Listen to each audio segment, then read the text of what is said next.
Aquí seguimos con más contenido en República de la Verdad, tomando en cuenta, señores, que hay una situación que preocupa a muchos padres y es el inicio del año escolar, si será presencial, si será virtual, si será semipresencial, cómo se hará todo este proceso para evitar sobre todo que los niños se contagien y que ellos además entonces contagien a los abuelos, a los padres en sus hogares. Y justamente con este panorama vamos a conversar con la presidenta de la Asociación Dominicana de Profesores. Ella es Xiomara Guante, quien está ya con nosotros por la vía remota. Xiomara, muy buenas tardes y gracias por aceptar nuestra invitación. Buenas tardes, Patricia. Un honor para mí estar con ustedes y con su teleaudiencia. El honor es nuestro y de verdad que tu intervención aquí en República de la Verdad es bastante oportuna. Ya escuchamos la semana pasada cuando ustedes como Asociación Dominicana de Profesores fijaban posición y decían que no estamos listos los maestros para que inicie el año escolar. Me gustaría, por favor, que enumeraras las razones por las cuales no consideran ustedes como gremio que todavía no se debe comenzar el año escolar. Bueno, Patricia, ocurre no solo que los maestros y las maestras no están listos, es que el país, fruto de la situación que vivimos en este momento por la pandemia del COVID-19, no está listo. Obviamente que el incremento en los contagios, la manera vertiginosa en que ha venido creciendo la propagación del virus, nos dice que no estamos preparados para un inicio este próximo 24 de agosto.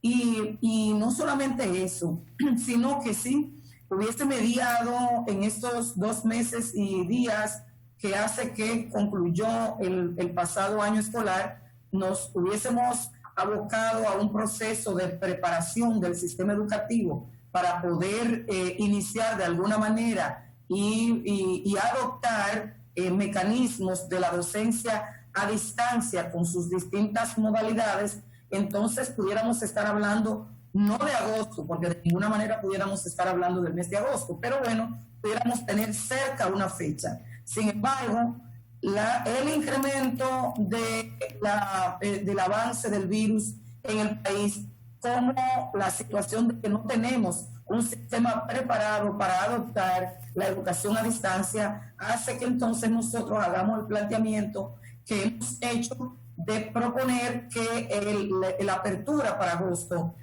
sea pospuesta. ¿Para qué fecha más o menos? Bueno, mira, nosotros no hemos querido poner fecha porque todo esto conlleva de un proceso de preparación, digamos, del sistema educativo. Sabemos que la situación de la pandemia se nota incontrolable, se nota que estamos fuera de control y entonces, por el lado de lo que tiene que ver con el problema sanitario, habría que estar muy de cerca con las autoridades de salud, dándole seguimiento al tema, viendo cómo avanza la pandemia y cuando lleguemos a la meseta o cuando el país pueda tener control de ella. Eso es un tema, eso es por un lado. Por lo tanto, no podríamos estar llamando de ninguna manera a docencia ni semipresencial ni tampoco presencial. Entonces, la única opción que nos queda, a pesar de las dificultades que esta opción conlleva, es la opción de la docencia a distancia. Y para impartir docencia a distancia, tiene que mediar un proceso de preparación que incluye seleccionar una plataforma o varias plataformas robustas, interactivas, que puedan soportar la cantidad de estudiantes y de profesores conectados. También, una vez identificadas las plataformas, tenemos que preparar un programa de formación, de capacitación de los docentes, para utilizar, darle el uso adecuado a esta herramienta. No es lo mismo impartir docencia presencial que virtual, de manera que esto lleva a una capacitación especial, aun cuando la persona pueda y sepa utilizar un dispositivo electrónico. La capacitación a los padres, que serían los soportes fundamentales de los docentes en este proceso de formación virtual. Y para aquellas comunidades que están en lugares remotos, entonces estamos planteando aquellas donde no llega la conectividad, donde no llegaría el internet, planteamos que hay que tomar en cuenta la radio y la televisión, porque son herramientas que ya tienen sus procesos probados, que se sabe que tienen resultados, y entonces nosotros utilizar esos mecanismos para que puedan llegar a aquellos lugares donde la Internet no puede llegar. Pero todo esto amerita, reitero, de una gran preparación del sistema, por lo que nosotros no nos aventuramos a poner fecha, porque como podemos durar 2 meses, podemos durar 3, y cuando viene a ver, podemos durar más, sabiendo que hay un cambio de gobierno, que el 16 de agosto se instalan otras autoridades y que una cosa pueden estar viendo desde fuera y que al entrar al Ministerio de Educación, entonces podrían ver cosas distintas y que entonces la preparación que piensen que pueda haber para una cosa es probable que no sea, y entonces esto también retrasaría los procesos. Ustedes ya se han reunido con las autoridades electas de educación, el señor Roberto Furcal. ¿Qué impresión tiene la ADP con el manejo de esta crisis? ¿Qué piensa usted que hará Furcal? Si desde ahora van todos en una misma melodía o ya hay puntos discordantes en este sentido ya del inicio del año escolar, y de cómo se hará esto en lo adelante. Bueno, no me parece que haya ninguna nota discordante, porque muy por el contrario, su discurso a lo interno de la ADP en su reunión que sostuvo con nosotros, con el Comité Ejecutivo Nacional, fue un discurso muy conciliador, en donde planteó al final que por eso había estado contactando distintas organizaciones, no solo a la ADP, porque en definitiva, según sus propias palabras, al el encuentro sería lo que arrojen las consultas a las instituciones y lo que más convenga a la salud de la comunidad educativa, de los docentes, de los estudiantes y del personal administrativo. De manera que en este sentido nosotros pensábamos que lo que se adoptará será lo que salga de esas consultas que están haciendo, y si es así, nos parece que habrá decisiones muy coincidentes con los planteamientos que ha hecho la ADP, porque hemos sabido por los medios de comunicación que los reportes, las comunicaciones, las sugerencias que han dado las demás instituciones, casi todas han sido en la misma línea, en el mismo orden en que ha marchado, en que ha ido la Asociación Dominicana de Profesores. Excelente. Xiomara, aproximadamente, ¿qué porcentaje de maestros, porque esa es una de las preocupaciones de muchos padres y también de la sociedad en sentido general, qué porcentaje de maestros, según ustedes, su evaluación y análisis, no manejan las tecnologías? Porque se habla de que la brecha digital, que no solamente está entre los estudiantes, que muchos de ellos no tienen acceso a dispositivos electrónicos, sus padres a veces no pueden pagar un servicio de internet, cable y ese tipo de cosas. Y entonces en los maestros, en esas zonas recónditas, pero también aquí en el Gran Santo Domingo, ¿cómo está ese porcentaje de profesores que no manejan la tecnología? Mira, pero a mí me parece que la gran dificultad la tienen las autoridades, primero con el tema de la falta de dispositivos en un porcentaje importante de los estudiantes, que quedó evidenciado ahora mismo cuando concluyó el recién pasado año escolar, que cuando estuvimos en confinamiento, que los docentes impartieron docencia vía virtual, un porcentaje importante no pudo recibir esta docencia, algunos por no tener conectividad y otros porque no tenían dispositivos electrónicos. Nos parece que la mayor dificultad la tienen las autoridades por eso, porque no se distribuyó la cantidad de dispositivos que debió haberse distribuido a través del programa República Digital. Sí. Del porcentaje que debieron haber distribuido, solo cumplieron con un 30%, de manera que ese otro 70% por lo menos dispositivos no tenía. Los maestros demostraron estar preparados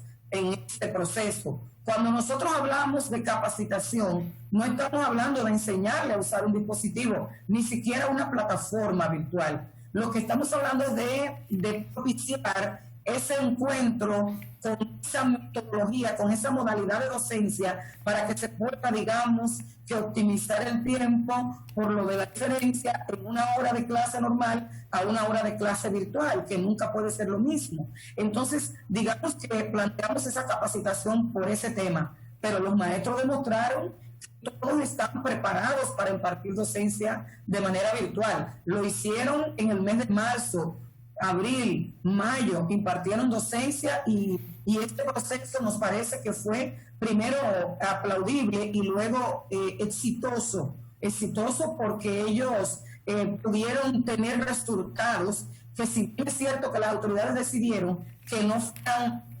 tomados en cuenta para calificación por los estudiantes que no tuvieron acceso por una u otra razón, sí. Pero sí fue importante ver cómo algunos pudieron incrementar sus calificaciones porque como participaron de ese proceso, sus maestros se lo tomaron en cuenta. De manera que los maestros están preparados. ¿Qué posición tiene la ADP con respecto a las pruebas nacionales que están por impartirse hasta nuevo aviso en septiembre? ¿Ustedes consideran que es prudente que en esta situación que está viviendo el país se impartan a como sea estas pruebas nacionales? Bueno, a nosotros nos pareció, desde el mismo momento que se planteó la implementación de las pruebas nacionales en este contexto de la pandemia, en un contexto además en el que las propias autoridades del Ministerio de Educación anunciaron, en el penúltimo consejo que se realizó, ellos anunciaron que habían tenido que hacer un acuerdo con el Ministerio de Educación Superior para que aceptaran, rematricularan a los estudiantes que salían del cuarto de bachillerato para que pudieran ir inscribiéndose en las universidades, de manera que van a estar participando.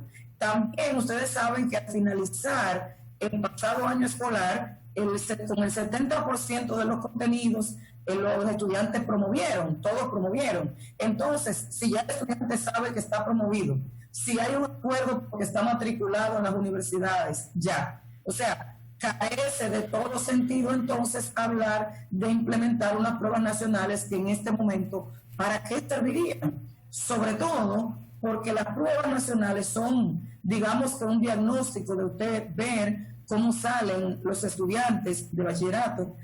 Sin embargo, ahora sería una investigación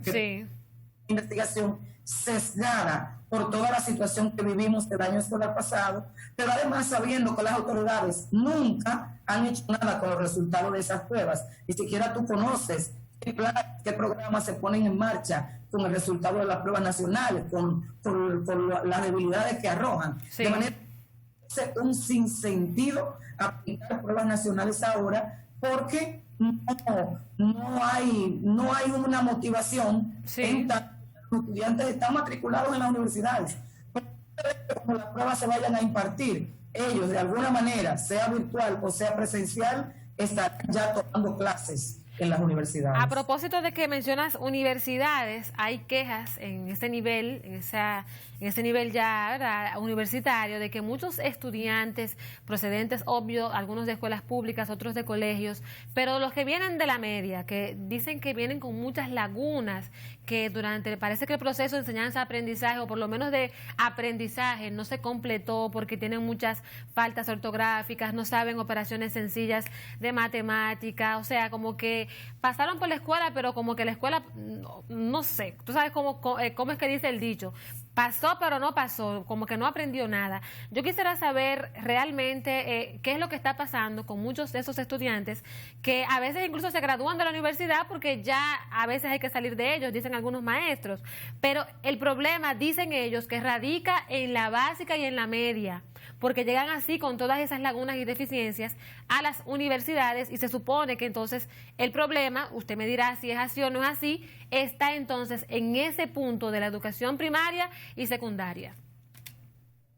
Mira, déjame decirte que esa situación, que no es solo de la escuela pública, nosotros tenemos serias deficiencias en los estudiantes, ciertamente, cuando inician la educación superior, y son deficiencias que se evidencian tanto en estudiantes de la educación pública como de la educación privada. Sí. Tenemos que decir que la solución a esa situación, bueno, como lo arrojan también todas las investigaciones y todas las pruebas en las que somos objeto en el país, tanto las locales como las internacionales, arrojan esa misma situación. ¿Por qué? Porque la solución es una solución integral. Y tú has hablado de la educación primaria y de la educación media. Yo te quiero decir que aquí hay un problema de falta de apoyo a la educación el soporte de la primaria y de la media, que es la educación inicial. Y mientras nosotros no comencemos, por eso te digo que es un problema integral y que la solución... En la educación inicial, pero ¿cómo así? Sí, o sea, por favor, desglosa eso un poquito. ¿Cómo así en la educación inicial? Claro, es un problema multifactorial. Ahora, dentro de esos múltiples factores, tiene que haber una solución integral. Y dentro de los factores que inciden para esos problemas que presentan los estudiantes, vienen desde la educación inicial. Nosotros tenemos muy poco apoyo a la educación inicial. En la etapa temprana de 3, 4 años es cuando se comienzan con los aprestos y el cerebro de niños y niñas está acondicionado para recibir ese estímulo que necesita para adaptarse a lo que viene, a ir viendo lo que viene, a ir procesando lo que viene. ¿Qué ocurre con nuestros niños y niñas? Ocurre entonces que la educación inicial, como es poco apoyada, como tenemos poco alcance en la educación inicial, sobre todo a nivel público, entonces ocurre que llegan a la educación primaria con esa debilidad. No es lo mismo un estudiante que ha hecho sus cursos preescolares, que tiene los aprestos que lleva el aprendizaje a llegar al primer grado de la educación primaria, aquel que llegó al primer grado de la educación primaria sin haber recibido ningún apresto. Entonces va ya con una deficiencia y una debilidad, sabiendo que además ese cerebrito no recibió el estímulo suficiente en la etapa en que debió haberlo recibido. Y ya eso de por sí se convierte en una situación que le crea una barrera a ese estudiante. Ay, pero mire, eso es un punto muy interesante que usted acaba de anotar acá. Pero entonces quisiera yo saber entonces si ese 4% del Producto Interno Bruto que se ha invertido en la educación, esa parte entonces ha sido descuidada, si solamente se han centrado, como dicen por ahí, en sembrar el país de escuelas, pero entonces en zonas donde no se necesitan tanto, como por ejemplo el Gran Santo Domingo, porque ahora dicen que hay un problema y es que quienes quieran inscribir a sus niños en escuelas públicas, por ejemplo, porque no pueden pagar el colegio, por la situación económica que hay, entonces no pueden porque le dicen, no te recibimos el niño porque no se aceptan niños nuevos. ¿Qué está pasando ahí? Y si usted entiende entonces que esto es producto de una mala redistribución de los recursos, que no se está apoyando la educación inicial, ¿dónde se ha ido el dinero entonces? Pero lógicamente, las dos cosas, o sea, hay una mala distribución, una distribución, digamos, equivocada en algunos aspectos y tiene mucho que ver, eso que tú has dicho del tema de la construcción de las aulas. Obviamente que aquí se construyeron aulas y nosotros, la ADP, ha presentado pruebas en distintas ocasiones de que se construyeron aulas, se construyeron centros educativos, porque había un solar que pertenecía a una persona conocida, a un compañero, a un amigo, y se le compró el solar, se construyó el centro. ¿Y qué ocurre? Que la demanda de esa comunidad no estaba en ese centro donde se sembró esa escuela, sino que estaba un poco más retirado en otro lugar. Y entonces donde de verdad estaba la demanda, no se construyó. Y entonces tú ves que hay centros que están con una población baja estudiantil y otros que están sobrepoblados por esa misma situación. De manera, y nosotros hemos denunciado también la deficiencia que ha tenido el Estado en la inversión con la educación inicial. Y aún en los centros donde la educación inicial, por lo menos el grado de educación inicial que es tocado en la escuela pública, tiene muy poca asistencia, muy poco apoyo. Yo quiero decirte que las maestras, que son un 99% mujeres, las maestras de educación inicial tienen que comprar los materiales que utilizan. ¿Qué? Inicial de sus bolsillos. Pero no puede ser eso. ¿Cómo que tiene que comprarlo? Porque los recursos no llegan y tú sabes que la educación inicial es más el tacto, el manoseo de materiales. Muchos juegos. Porque eso es lo que ayuda al desarrollo temprano del cerebro del niño. Entonces todo esto tienen que adquirirlo con recursos de sus propias carteras. Pero no lo puedo creer. No lo puedo creer. Que debe llegar a cada centro educativo en donde va incluido ese renglón que tiene que ver con la compra de materiales para este nivel. Sin embargo, ese recurso nunca llega. Cuando llega, debe 4 asignaciones y pagan una, los directores de centro, los pobres, no sé cómo soportan, ya le deben todo ese dinero a los suplidores y entonces, ¿qué ocurre? Que el director, el equipo de gestión, la maestra de inicial tiene que comprar los materiales de sus recursos. De manera que, y te quiero decir otro tema también, hay situaciones que tenemos que revisar de prácticas que son, bueno, que son parte del ejercicio de la educación primaria porque están dentro de lo que ha sido, de lo que son nuestras normativas. Por ejemplo, en la educación primaria no hay repitencia en primero y segundo. No es que estoy en desacuerdo, no digo que debe haber repitencia, pero lo que sí es que esos cursos de primero y segundo que tienen la promoción automática deberían tener un mayor apoyo de las autoridades porque la no repitencia no viene sola. En los lugares, en los países donde se aplica, igual que aquí, la repitencia en primero y segundo, hay apoyo. Primero las aulas tienen 15 estudiantes. El maestro tiene un ayudante, la maestra tiene un ayudante. Y ahí están dotados de todo un rincón de materiales para que puedan alfabetizar en ese tiempo a los estudiantes, a mediar alguno que tenga alguna dificultad, pero tiene que mediar el apoyo en términos de recursos, de materiales didácticos, para poder apoyar y garantizar esa promoción automática. Lo que ocurre es que aquí se hace promoción automática con aulas de primero, con 50 estudiantes, con 40 Ay, sí, así no se puede, es terrible. Es posible así, porque entonces van a tercero sin saber leer y escribir, porque el maestro, aunque fuera mago, no podría solucionar esta situación. La promoción automática se acompaña, primero, de segmentar esas aulas con un mínimo de 15, un máximo de 15 estudiantes. Tiene que tener un ayudante, el maestro de primero, y además tener un rincón permanente de materiales para poder trabajar y para que pueda entonces poner a esos estudiantes en condiciones de que en segundo puedan promover a tercero sabiendo leer y escribir. Excelente, de verdad. Una debilidad que hay aquí. Xiomara, el tiempo se agotó, pero de verdad que ha sido muy interesante conversar contigo porque has puesto muchos temas que uno a veces desconoce porque uno no está en medio de lo que ustedes atraviesan día a día, pero de verdad que ha sido muy interesante. Yo he salido más edificada respecto a todo lo que está pasando con el tema de la pandemia y este temor de si empezar o no el año escolar. Ojalá que se encuentre una solución para que el proceso enseñanza-aprendizaje pueda darse en algún momento sin arriesgar la salud ni de los estudiantes, ni de los maestros y tampoco de sus familias. Estoy muy agradecida de que estés acá en República de la Verdad. Debo despedirte, pero de verdad que muy agradecida, y a los amigos televidentes, invitarles que se queden ahí porque aún queda contenido en esta recta final, en estos minutitos que nos quedan aquí en República de la Verdad. Siempre a tu orden, Patricia.